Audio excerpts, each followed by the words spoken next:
ಈಗ ಸಿಎಂ ಕುರ್ಚಿ ಕಿತ್ತಾಟ ಸ್ವಲ್ಪ ತಣ್ಣಗಾಗಿದೆ. ಈಗ ಅಪೆಕ್ಸ್ ಬ್ಯಾಂಕ್ ಕುರ್ಚಿ ಕಿತ್ತಾಟ ಜಾಸ್ತಿ ಆಗಿದೆ. ಸೊ ಅಪೆಕ್ಸ್ ಬ್ಯಾಂಕ್ ಚುನಾವಣೆ ಅಖಾಡಕ್ಕೆ ಈಗ ಡಿ ಕೆ ಶಿವಕುಮಾರ್ ಅಖಾಡಕ್ಕಿಳಿದ್ದಾರೆ. ಬಟ್ ಇಲ್ಲಿ D K Shivakumar versus Siddaramaiah ಅಲ್ಲ, ರಾಜಣ್ಣ ಇಲ್ಲಿ ಜಿದ್ದಾಜಿದ್ದಿ. ಈಗ ಈ ಹೊತ್ತಲೆ ಮುಸುಕಿನ ಗುದ್ದಾಟಕ್ಕೆ ಮದ್ದರಿಯೋಕೆ ಸಿದ್ದರಾಮಯ್ಯನವರು ಮುಂದಾಗಿದ್ದಾರೆ. ಸಿಎಂ ಚುನಾವಣಾ ಅಖಾಡದಲ್ಲಿ ಡಿಕೆಶಿ ಆಪ್ತರು ವರ್ಸಸ್ ರಾಜಣ್ಣ ಜಿದ್ದಾಜಿದ್ದಿಗೆ ಸಿಎಂ ಸಿದ್ದರಾಮಯ್ಯ ಮಧ್ಯಪ್ರವೇಶ ಮೂಲಕ ತೆರೆ ಎಳೆಯುವ ಪ್ರಯತ್ನಕ್ಕೆ ಮುಂದಾಗಿದ್ದಾರಂತೆ. ಹೌದಾ? ಎರಡೂ ಬಣದವರನ್ನ ಕರೆಸಿ ಮಾತಾಡಿದ್ದಾರಂತೆ. ಇವತ್ತು ಗೃಹ ಕಚೇರಿ ಕೃಷ್ಣಾದಲ್ಲಿ ಚಹಾ ಕೂಟಕ್ಕೇನೋ ಕರೆದಿದ್ರಂತೆ. ಮಾಜಿ ಸಚಿವ ರಾಜಣ್ಣರನ್ನೂ ಕೂಡ ಕೂರಿಸ್ಕೊಂಡು ಮಾತಾಡಿದ್ದಾರೆ. ಡಿ ಕೆ ಶಿವಕುಮಾರ್ ಆಪ್ತರು ಅಲ್ಲಿದ್ದಾರೆ. ಗೊಂದಲಕ್ಕೆಲ್ಲ ತೆರೆ ಹೇಳಿದ್ರಾ ಇಲ್ವಾ? ಆದರೆ ಇಂದಿನ ಸಭೆಯಲ್ಲಿ ಯಾವುದೇ ಒಮ್ಮತ ಮೂಡಿಲ್ವಂತೆ. ಜನವರಿ 28ರ ರಾತ್ರಿ ಮತ್ತೆ ಸಿಎಂ ನೇತೃತ್ವದಲ್ಲಿ ಸಭೆಯಂತೆ. ಅಷ್ಟರೊಳಗೆ ರಾಜಣ್ಣ ಮತ್ತು MLC ರವಿ ಇಬ್ಬರ ಮನವೊಲಿಸುವ ಜವಾಬ್ದಾರಿಯನ್ನು ಸಚಿವ ಸುಧಾಕರ್ ಮತ್ತು ಸಚಿವ ಶಿವಾನಂದ ಪಾಟೀಲ್ ಅವರಿಗೆ, ರಾಜೇಂದ್ರ ಅವರಿಗೆ ಮಂಜುನಾಥ್ ಗೌಡ ಹೆಗಲಿಗೆ ಕೊಟ್ಟಿದ್ದಾರಂತೆ. ಹೌದಾ? ಇವ್ರು ನಿಭಾಯಿಸ್ತಾರ? ಬಟ್ ಇವತ್ತಿನ ಸಭೆಗೆ ಡಿ ಕೆ ಶಿವಕುಮಾರ್ ಹೋಗಲೇ ಇಲ್ಲಂತೆ. ಆಹ್ವಾನ ಇರಲಿಲ್ವಾ ಅಥವಾ ಬೇರೆ ಏನಾದರೂ ಕಾರಣನ ಗೊತ್ತಿಲ್ಲ. ಅದ್ರ ಬಗ್ಗೆ ಸ್ಪಷ್ಟತೆ ಇಲ್ವಂತೆ. ಗದಗ ಜಿಲ್ಲೆಯ ಲಕ್ಕುಂಡಿಯಲ್ಲಿ ಮನೆ ಪಾಯ ಅಗಿಯುವ ವೇಳೆ ಚಿನ್ನದ ನಿಧಿ ಪತ್ತೆಯಾಗಿ ಪ್ರಾಮಾಣಿಕತೆ ಮೆರೆದಂತಹ ಪ್ರಜ್ವಲ್ ರಿತ್ತಿ ಕುಟುಂಬಕ್ಕೆ ಈಗ ಸರ್ಕಾರ ಬಂಪರ್ ಉಡುಗೊರೆಯನ್ನು ಕೊಟ್ಟಿದೆ. ಗಣರಾಜ್ಯೋತ್ಸವದ ದಿನವೇ ರಾಜ್ಯ ಸರ್ಕಾರ ಉಡುಗೊರೆಯನ್ನು ಘೋಷಣೆ ಮಾಡಿದ್ದು, ಪ್ರಜ್ವಲ್ ರಿತ್ತಿ ಕುಟುಂಬಕ್ಕೆ 30-40 ಅಳತೆಯ ನಿವೇಶನ, ಮನೆ ನಿರ್ಮಾಣಕ್ಕಾಗಿ 5 ಲಕ್ಷ ರೂಪಾಯಿ ನಗದು ಸಹಾಯ ಹಾಗೂ ಪ್ರಜ್ವಲ್ ತಾಯಿ ಕಸ್ತೂರವ್ವ ರಿತ್ತಿಗೆ ಹೊರಗುತ್ತಿಗೆ ಆಧಾರದ ಮೇಲೆ ಸರ್ಕಾರಿ ಕೆಲಸ ಕೊಡುವುದನ್ನು HK ಪಾಟೀಲ್ರು ಘೋಷಿಸಿದರು. ಸಚಿವ HK ಪಾಟೀಲ್ ರಿತ್ತಿ ಕುಟುಂಬಕ್ಕೆ ನಿವೇಶನ ಪ್ರಮಾಣ ಪತ್ರ ಹಾಗೂ ಕಸ್ತೂರವ್ವಗೆ ಉದ್ಯೋಗದ ಭರವಸೆ ಆದೇಶ ಪತ್ರವನ್ನು ಕೂಡ ವಿತರಿಸಿದರು. ಸರ್ಕಾರದ ಈ ನಡೆ ಪ್ರಾಮಾಣಿಕತೆಗೆ ಸಿಕ್ಕ ಗೌರವ ಅಂತ ಸ್ಥಳೀಯರು ಪ್ರಶಂಸೆಯನ್ನು ವ್ಯಕ್ತಪಡಿಸಿದರು. ಜನವರಿ 10ರಂದು ಲಕ್ಕುಂಡಿಯಲ್ಲಿ ಪ್ರಜ್ವಲ್ ರಿತ್ತಿ ಕುಟುಂಬ ಮನೆ ನಿರ್ಮಾಣಕ್ಕಾಗಿ ಪಾಯ ಆಗಿರುವ ವೇಳೆಯಲ್ಲಿ 470 ಗ್ರಾಂ ತೂಕದ ಪುರಾತನ ಚಿನ್ನದ ಆಭರಣಗಳು ಪತ್ತೆಯಾಗಿತ್ತು. ಖುಷಿ ಆಗ್ತದೆ ರೀ. ಪಾಟೀಲವರು ಸರ್ ಏನು ಪಡ್ತಾರ ನಡ್ಕೊಂಡಾರ್ರಿ, ಪಾಟೀಲವ್ರು ಏನು ಪಡ್ತಾರ ನಡ್ಕೊಂಡಾರ್ರಿ. ಅವರು ಖುಷಿ ಆಗ್ತದೆ ರೀ. ನೋಡಿ ಜನರು ಮುಂದೆ ಮಾಡಿ ಅದು 2003ರಲ್ಲಿ ಒಬ್ರು ಯಾರೋ ಕೊಟ್ಟಿದ್ರಂತಲ್ಲ, ಅವ್ರಿಗೊಂಚೂರು ನೋಡಿ ಚೆಕ್ ಮಾಡಿ ಕೊಡಿ. ಬರೀ ಇದೊಂದಕ್ಕೆ ಅಲ್ಲ, ಅವರು ಪಾಪ ಕೇಳ್ತಿರ್ತಾರೆ. ಅದ್ರ ಶಾಪನೂ ತಟ್ಟುತ್ತೆ ನಿಮ್ಗೆ, ಹುಷಾರಾಗಿರಿ. ಅದನ್ನೊಂದು ನೋಡಿ HK ಪಾಟೀಲ್ ಅವರೇ. ಇನ್ನು ಹುಣಸೂರು ಚಿನ್ನದಂಗಡಿ ದರೋಡೆ ಪ್ರಕರಣ ಮಾಸುವ ಮುನ್ನ ಮತ್ತೊಂದು ಚಿನ್ನದಂಗಡಿಯ ದರೋಡೆ ನಡೆದಿದೆ. ಅದು ವಿಜಯಪುರದಲ್ಲಾಗಿರೋದು. ಚಡಚಣ ತಾಲೂಕಿನ ಹಲಸಂಗಿ ಗ್ರಾಮದಲ್ಲಂತೆ ಪಿಸ್ತೂಲ್ ತೋರಿಸಿಬಿಟ್ಟು ಚಿನ್ನಾಭರಣ ದೋಚಿದಂಥ ಘಟನೆ ಇದು. ಸಂಜೆ 4 ಗಂಟೆ ಸುಮಾರಿಗೆ ಬಂದಿದ್ದಾರೆ ಬೈಕ್ನಲ್ಲಿ ಇಬ್ಬರು ಮುಸುಕುಧಾರಿಗಳು.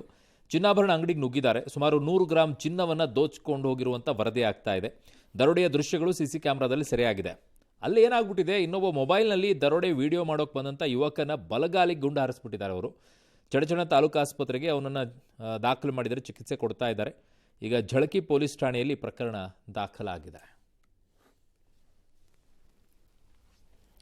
ಬೈಕ್ ಟ್ಯಾಕ್ಸಿಗೆ ರಾಜ್ಯ ಸರ್ಕಾರ ಹೇರಿದಂತಹ ನಿರ್ಬಂಧವನ್ನು ತೆರವುಗೊಳಿಸಿ ಅವುಗಳ ಸೇವೆಗಳಿಗೆ ಅನುಕೂಲ ಮಾಡಿಕೊಡ್ತು ಹೈಕೋರ್ಟ್. ರಾಜ್ಯದಲ್ಲಿ ಬೈಕ್ ಟ್ಯಾಕ್ಸಿಗಳ ಸೇವೆಗಳಿಗೆ ಸರ್ಕಾರ ಹೇರಿದ್ದ ನಿರ್ಬಂಧವನ್ನು ಒಪ್ಪದಂತಹ ಹೈಕೋರ್ಟ್ ಕೂಡಲೇ ಬೈಕ್ ಟ್ಯಾಕ್ಸಿ ಅಗ್ರಿಗೇಟರ್ಗಳು ಸೇವೆಗೆ ಅನುಮತಿ ಕೋರಿ ಸಲ್ಲಿಸಿದಂತಹ ಅರ್ಜಿಯನ್ನು ಪರಿಗಣಿಸಿತು. ಬೈಕ್ ಟ್ಯಾಕ್ಸಿಗಳಿಗೆ ಲೈಸೆನ್ಸ್ ನೀಡುವುದನ್ನು ರಾಜ್ಯ ಸರ್ಕಾರ ನಿರಾಕರಿಸುವಂತಿಲ್ಲ ಅಂತ ಹೇಳಿದ್ದಲ್ಲದೆ, ಕೂಡಲೇ ಬೈಕ್ ಟ್ಯಾಕ್ಸಿ ಸೇವೆಗಳ ಪುನಾರಂಭಕ್ಕೆ ಮಾರ್ಗಸೂಚಿಯನ್ನ ಪ್ರಕಟಿಸಬೇಕು ಅಂತ ಸೂಚನೆ ಕೊಡ್ತು. ಸದ್ಯ ಹೈಕೋರ್ಟ್ ನೀಡಿರುವ ಆದೇಶವನ್ನು ಪ್ರಶ್ನಿಸಿ ಸರ್ಕಾರ ಸುಪ್ರೀಂ ಕೋರ್ಟ್ಗೆ ಮೇಲ್ಮನವಿ ಸಲ್ಲಿಸುತ್ತಾ ಅನ್ನೋ ಪ್ರಶ್ನೆ ಇದೆ. ಇತ್ತ ಬೆಂಗಳೂರಿನಲ್ಲಿ ಒನ್ ವೇ ಸಂಚಾರಕ್ಕೆ ಬ್ರೇಕ್ ಹಾಕೋದಕ್ಕೆ ಸಂಚಾರಿ ಪೊಲೀಸರು ಸಮರ ಸಾರಿದ್ದಾರೆ. ಕಳೆದ 21ನೇ ತಾರೀಕಿನಿಂದ ನಿನ್ನೆಯವರೆಗೂ ಒಟ್ಟು 13,616 ಕೇಸ್ಗಳನ್ನು ದಾಖಲು ಮಾಡಿದ್ದಾರೆ. ಒನ್ ವೇ ಸಂಚಾರ ಮಾಡೋರನ್ನೇ ಟಾರ್ಗೆಟ್ ಮಾಡಿರೋ ಪೊಲೀಸರು ನಿನ್ನೆ ಒಂದೇ ದಿನ 1,409 ಕೇಸ್ಗಳನ್ನು ದಾಖಲು ಮಾಡಿದ್ದಾರೆ. ನಮ್ಮ ಕಾರ್ಯದರ್ಶಿಗಳು ಜಡ್ಜ್ಮೆಂಟ್ ಕಾಪಿ ತಗೊಂಡು ಅಡ್ವೊಕೇಟ್ ಜನರಲ್ ಒಪಿನಿಯನ್ ತಗೊಂಡು ನನಗೆ ಕಡತವನ್ನು ಕಳಿಸ್ತಾರೆ. ಆಮೇಲೆ ಏನು ಮಾಡಬೇಕು ಅಂತ ಆಮೇಲೆ ತೀರ್ಮಾನ ತಗೊಳ್ತೀನಿ. ಇತ್ತೀಚೆಗೆ ಚಾರ್ಧಾಮ ಯಾತ್ರೆಗಳಿಗೆ ಹೋಗೋರ ಸಂಖ್ಯೆ ಜಾಸ್ತಿ. ಹಿಂದೂಗಳ ಧಾರ್ಮಿಕ ಕ್ಷೇತ್ರಗಳಾಗಿರುವಂತಹ ಬದ್ರಿನಾಥ್ ಮತ್ತು ಕೇದಾರ್ನಾಥ್ ದೇವಸ್ಥಾನಗಳಿಗೆ ಇನ್ನು ಮುಂದೆ ಹಿಂದೂಗಳಲ್ಲದವರ ಪ್ರವೇಶ ನಿರ್ಬಂಧಿಸುವ ಸಾಧ್ಯತೆ ಇದೆ ಅಂತಿದ್ದಾರೆ. ಎರಡೂ ದೇವಾಲಯಗಳನ್ನು ನಿರ್ವಹಿಸುವ ಬದ್ರಿನಾಥ್ ಕೇದಾರ್ನಾಥ್ ದೇವಸ್ಥಾನ ಸಮಿತಿ ಈ ಕುರಿತ ಪ್ರಸ್ತಾವವನ್ನು ಶೀಘ್ರದಲ್ಲೇ ಅಂಗೀಕರಿಸಲಿದೆ ಅಂತ ಹೇಳ್ತಾ ಇದ್ದಾರೆ. ಬದ್ರಿನಾಥ್ ಕೇದಾರ್ನಾಥ್ ಧಾಮ್ ಸೇರಿದಂತೆ ಆಡಳಿತ ಮಂಡಳಿಯ ಅಧೀನದಲ್ಲಿ ಬರುವ ಎಲ್ಲಾ ದೇಗುಲಗಳಲ್ಲಿಯೂ ಕೇವಲ ಹಿಂದೂಗಳಿಗೆ ಮಾತ್ರ ಪ್ರವೇಶ, ಹಿಂದೂಯೇತರರಿಗೆ ಪ್ರವೇಶ ಇಲ್ಲ ಎನ್ನುವ ನಿರ್ಧಾರಕ್ಕೆ ಬಂದಿದೆ. ದೇವಸ್ಥಾನದ ಆಧ್ಯಾತ್ಮಿಕ ಘನತೆಯನ್ನು ಕಾಪಾಡುವ ನಿಟ್ಟಿನಲ್ಲಿ ಈ ತೀರ್ಮಾನವನ್ನು ಕೈಗೊಳ್ಳಲಾಗಿದೆ.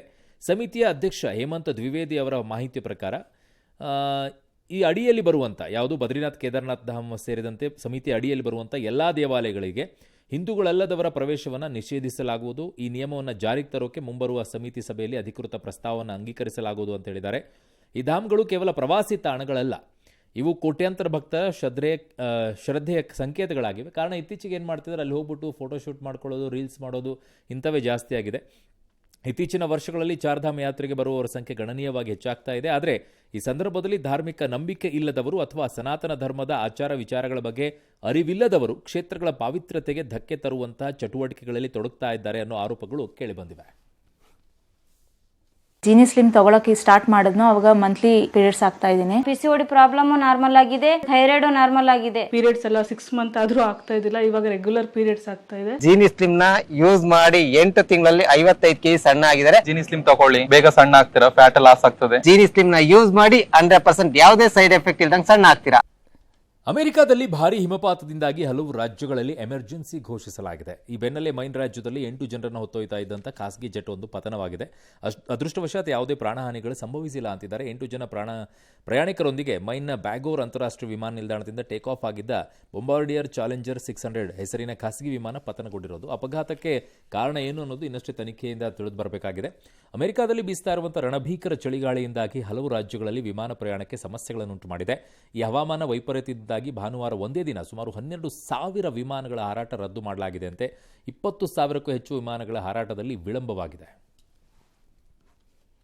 ಪತ್ನಿಯೊಂದಿಗೆ ಖಾಸಗಿ ಕ್ಷಣಗಳನ್ನು ಕಳೆಯಲು ಮಗು ಅಡ್ಡಿ ಆಯಿತು ಅನ್ನೋ ಒಂದೇ ಕಾರಣಕ್ಕೆ ತಂದೆನೇ ತನ್ನ 1 ವರ್ಷದ ಮಗುವನ್ನು ಗುದ್ದಿ ಕೊಂದ ಘಟನೆ ಕೇರಳದ ಕಾಂಜೀಕರಂನಲ್ಲಿ ನಡೆದಿದೆ. ಮಗುವನ್ನು ಕೊಂದು ಬಿಸ್ಕೆಟ್ ಮತ್ತು ದ್ರಾಕ್ಷಿ ತಿಂದಿದ್ರಿಂದ ಮಗು ಸಾಯಿತು ಅಂತ ತಂದೆ ಹೇಳಿದ್ದಾನೆ. ಶಿಜಿಲ್ ಹೇಳಿರೋದು. ಇನ್ನು ಮಗುವಿನ ತಾಯಿ ಹೇಳ್ತಾಳೆ, ಬೆಡ್ಶೀಟ್ ಸುತ್ತಕೊಂಡು ಪರಿಣಾಮ ಮಗು ಸತ್ತೋಗಿದೆ ಅಂತ. ಹಾಗಾಗಿ ಮರಣೋತ್ತರ ಪರೀಕ್ಷೆಯ ನಂತರದಲ್ಲಿ ಸತ್ಯ ಏನು ಅನ್ನೋದು ಗೊತ್ತಾಗಿದೆ. ಹೊಟ್ಟೆಗೆ ತೀವ್ರವಾದಂಥ ಹೊಡೆತ ಬಿದ್ದಿದ್ದರಿಂದ ಮಗು ತೀರ್ಕೊಂಡಿದೆ ಅನ್ನೋದು ಖಾತ್ರಿಯಾಗಿದೆ. ಪೊಲೀಸರ ವಿಚಾರಣೆ ವೇಳೆ ಆರೋಪಿ ಸಹ ಸತ್ಯವನ್ನು ಬಾಯ್ಬಿಟ್ಟಿದ್ದಾನೆ. ಇಬ್ಬರನ್ನು ಗಲ್ಲಿಗೇರಿಸ್ಬೇಕು, ಅವ್ರನ್ನ ಇಬ್ರು ಹೆಂಗ್ ಕತೆ ಗಲ್ಲಿಗೇರಿಸ್ಬೇಕು. ತಾಯಿಗಾದರೂ ಅನಿಸ್ಬಾರ್ದ ಏನು ಅಂತೇಳಿ. ತಾವನ್ನು ಪ್ರೀತಿಸಿದಂಥ ಪ್ರಿಯಕರ ಸಿಗಲಿಲ್ಲ ಅಂತ ಪ್ರಿಯಕರನ ಪತ್ನಿಗೆ HIV ಸೋಂಕು ಇಂಜೆಕ್ಟ್ ಮಾಡಿದ ಘಟನೆ ಆಂಧ್ರ ಪ್ರದೇಶದ ಕರ್ನೂಲ್ನಲ್ಲಿ ನಡೆದಿದೆ. ಎಂತೆಂಥವ್ರು ಈ ಸಮಾಜದಲ್ಲಿ. ಅಯ್ಯಪ್ಪ. ಕರ್ನೂಲ್ ಸರ್ಕಾರಿ ವೈದ್ಯಕೀಯ ಕಾಲೇಜು ಮತ್ತು ಆಸ್ಪತ್ರೆ ವೈದ್ಯ ಕರುಣಾಕರ್ ಇದೇ ಆಸ್ಪತ್ರೆಯಲ್ಲಿ ಕಾರ್ಯನಿರ್ವಹಿಸ್ತಾ ಇರುವಂಥ ನರ್ಸ್ ವಸುಂಧರಾ ಪ್ರೀತಿಸ್ತಾ ಇದ್ರಂತೆ. ಬಳಿಕ ಬ್ರೇಕಪ್ ಆಗ್ಬಿಡ್ತಂತೆ. ಆದರೆ ಅದೇ ವೈದ್ಯಕೀಯ ಕಾಲೇಜಿನಲ್ಲಿ ಸಹಾಯಕ ಪ್ರಾಧ್ಯಾಪಕಿಯಾಗಿ ಕೆಲಸ ಮಾಡ್ತಾ ಇದ್ದಂಥ ಶ್ರಾವಣಿ ಎಂಬಾಕೆಯನ್ನ ಕರುಣಾಕರ್ ಮದುವೆ ಆಗಿದ್ದ. ಇದು ವಸುಂಧರಾ ಕೋಪಕ್ಕೆ ಕಾರಣವಾಗಿತ್ತಂತೆ. ಜನವರಿ 9ರಂದು ಅಪಘಾತದಲ್ಲಿ ಗಾಯಗೊಂಡಿದ್ದ ಶ್ರಾವಣಿಗೆ ಸಹಾಯ ಮಾಡೋ ನೆಪದಲ್ಲಿ ಆಟೋದಲ್ಲಿ ಕರೆದೊಯ್ಯುವಾಗ ಆಕೆಯ ಕುತ್ತಿಗೆಗೆ ಇಂಜೆಕ್ಷನ್ ನೀಡಿದ್ದಾಳೆ. ಅನುಮಾನಗೊಂಡ ಶ್ರಾವಣಿ ಪತಿ ಕರುಣಾಕರ್ಗೆ ಮಾಹಿತಿ ನೀಡಿದ್ದಾರೆ. ಪೊಲೀಸರಿಗೆ ದೂರು ನೀಡಿದ್ದು ಪೊಲೀಸರು ವಿಚಾರಣೆಗೊಳಪಡಿಸಿದಾಗ HIV ಇಂಜೆಕ್ಟ್ ಮಾಡಿರುವುದು ಬೆಳಕಿಗೆ ಬಂದಿದೆ. ವಸುಂಧರಾ ಮತ್ತು ಆಕೆಗೆ ಸಹಾಯ ಮಾಡಿದ 3ರನ್ನ ಪೊಲೀಸರು ನ್ಯಾಯಾಂಗ ಬಂಧನಕ್ಕೆ ಒಪ್ಪಿಸಿದ್ದಾರೆ. ಇಂಥವರು ಬದುಕಕ್ಕೆ ಯೋಗ್ಯನ ಸಮಾಜದಲ್ಲಿ? ಬೆಂಗಳೂರಿನ ರಾಮಮೂರ್ತಿ ನಗರದಲ್ಲಿ ಟೆಕ್ಕಿ ಶರ್ಮಿಳಾ ಹತ್ಯೆ ಆರೋಪಿ ಸತ್ಯವನ್ನ ಒಪ್ಪಿಕೊಂಡಿದ್ದಾನೆ. ನೆರೆಮನೆಯವನಾದಂತಹ ಆರೋಪಿ ಕರ್ನಲ್ ಮಹಿಳೆಯ ಮೇಲೆ ಲೈಂಗಿಕ ದೌರ್ಜನ್ಯವನ್ನು ಎಸಗಿರುವಂತಹ ಬಗ್ಗೆ ಶಂಕೆ ವ್ಯಕ್ತವಾಗಿತ್ತು. ಮೊದಲಿಗೆ ದೌರ್ಜನ್ಯದ ಆರೋಪವನ್ನು ಆತ ನಿರಾಕರಿಸಿದ್ದ. ಆದರೆ ಈಗ ಆಕೆಯ ಮೇಲೆ ಅತ್ಯಾಚಾರ ಮಾಡಲು ಯತ್ನಿಸಿದ್ದಾಗಿ ಪೊಲೀಸರ ಮುಂದೆ ಹೇಳಿಕೊಂಡಿದ್ದಾನೆ. 34 ವಯಸ್ಸಿನ ಟೆಕ್ಕಿ ಶರ್ಮಿಳಾರನ್ನ ಪ್ರೀತಿಸ್ತಾ ಇದ್ದಂತೆ. ಆಕೆಯ ಹತ್ಯೆಗೂ 1.5 ತಿಂಗಳ ಹಿಂದೆ ಆಕೆ ಬಂದು ಹೋಗೋದೆಲ್ಲವನ್ನು ಕೂಡ ಆತ ವಾಚ್ ಮಾಡ್ಕೊಂಡಿದ್ದಂತೆ. ಇದೆಲ್ಲವೂ ಕೂಡ ತನಿಖಾ ಹಂತದಲ್ಲಿ ಗೊತ್ತಾಗಿದೆ. ಹಲವು ದಿನಗಳಿಂದ ಆಕೆಯ ಮೇಲೆ ಕಂಟಿದ್ದ ಆರೋಪಿ ಜನವರಿ 3ರ ರಾತ್ರಿ ಟೆಕ್ಕಿ ಮನೆಗೆ ಬರ್ತಿದ್ದ ಹಾಗೆ ಆಕೆಯ ಮೇಲೆ ಅತ್ಯಾಚಾರಕ್ಕೆ ಪ್ರಯತ್ನ ಪಟ್ಟಿದ್ದಾಗಿ ಈಗ ವಿಚಾರಣೆಯಲ್ಲಿ ಹೇಳಿದ್ದಾನೆ. ಇನ್ನು ಆನೇಕಲ್ ಹೆಬ್ಗೋಡಿಯಲ್ಲಿ ಕಾರು ಅಪಘಾತವೊಂದು ನಡೆದಿತ್ತು. ಅದಕ್ಕೆ ಒಂದು ರೋಚಕ ತಿರುವು ಸಿಗ್ತಾ ಇದೆ. ಇದು ಅಪಘಾತ ಅಲ್ಲ, ಕೊಲೆ ಅಂತ ಮೃತ ಪ್ರಶಾಂತ್ ತಾಯಿಯೇ ಗಂಭೀರ ಆರೋಪ ಮಾಡಿದ್ದಾರೆ. ಯಾಕೆ ಅಂತಂದ್ರೆ ಕ್ರಿಕೆಟ್ ಆಡುವಾಗ ಪ್ರಶಾಂತ್ ಮತ್ತು ರೋಷನ್ ನಡುವೆ ಏನೋ ಗಲಾಟೆ ಆಗಿದೆ ಅಂತೆ. ಕ್ರಿಕೆಟ್ ಪಂದ್ಯ ಮುಗಿದ ಮೇಲೆ ಕಾರು ಅಡ್ಡಗಟ್ಟಿ ಅತಿವೇಗದಲ್ಲಿ ಕಾರ್ ಚಲಾಯಿಸಿ ಪ್ರಶಾಂತ್ನನ್ನ ಹತ್ಯೆ ಮಾಡಲಾಗಿದೆ ಅಂತ ರೋಷನ್ ವಿರುದ್ಧ ಮೃತನ ತಾಯಿ ಆರೋಪ ಮಾಡಿದ್ದಾರೆ. ಇನ್ನು ಮೃತ ಪ್ರಶಾಂತ್ನ ಕೊನೆಯ ಕ್ಷಣದ ವಿಡಿಯೋ ಪಬ್ಲಿಕ್ ಟಿವಿಗೆ ಲಭ್ಯವಾಗಿದೆ. ಕಾರು ನಿಲ್ಲಿಸು ಅಂತಂದ್ರೂ ಕೂಡ ನಿಲ್ಲಿಸದೆ ಯಮವೇಗದಲ್ಲಿ ಮುನ್ನುಗ್ಗಿದ ಕಾರು ಮರಕ್ಕೆ ಗುದ್ದಿದೆ. ಮರ ಹಾಗೂ ಕಾಂಪೌಂಡ್ ನಡುವೆ ನಡೆದಂಥ ಅದರ ನಡುವೆ ಡಿಕ್ಕಿ ಹೊಡೆದಿದ್ದ ಕಾರು ಅಪಘಾತದಲ್ಲಿ ಮೃತಪಟ್ಟಿರೋದು ವಿಡಿಯೋದಲ್ಲಿ ಸ್ಪಷ್ಟವಾಗಿ ಕಾಣುತ್ತೆ.